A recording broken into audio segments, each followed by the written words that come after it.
Oh, hello there. Welcome to Flexibility with Fran YouTube channel.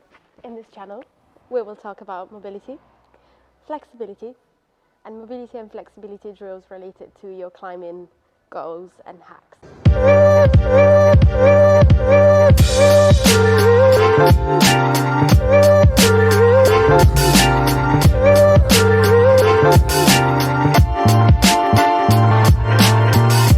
There is a lot of talk and noise out there about what flexibility means and what mobility means, and a lot of people kind of tend to be talking about how one is better than the other.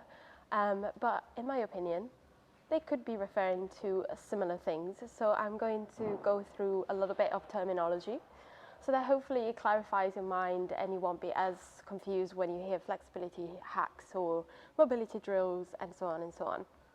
Let's start with mobility. Mobility is like a movement ability, so it comes from movere, Latin, which means to move, and it refers generally to the ability of a single joint to be able to perform its range of motions. An example could be the wrist. The wrist rotate, and they also flex and extend. So if we have good mobility in the wrist, we should be able to find flexion, extension, and rotation through the wrist.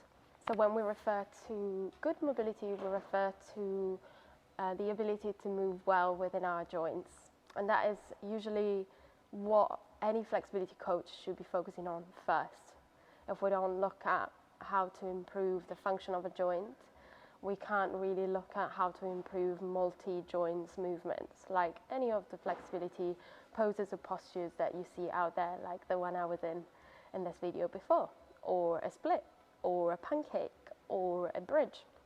Now, for me, flexibility is a bit of a all-rounded terms, and I find that a lot of people think that that's the term to use if they can achieve like weird postures with their bodies or contortions or overall being able to do something that is out of their ordinary movements day to day. So for example, you would very rarely hear people saying, I'm not mobile enough, but a lot of people would say, I'm not flexible enough to do this.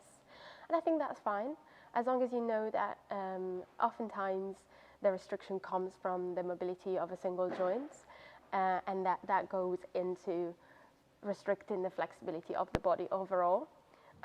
So I don't get mad when I hear people saying I'm not flexible enough, as long as they don't think of flexibility as the end all and be all of the training. And then some people say that flexibility is the passive ability to get yourself into a posture. So for example, what lots of yogis do, like stretching but holding postures and being put into postures, and mobility is the active strength that is required to get into those postures. I find that really confusing. Because then there are other people and other providers of mobility and flexibility training that say the exact opposite.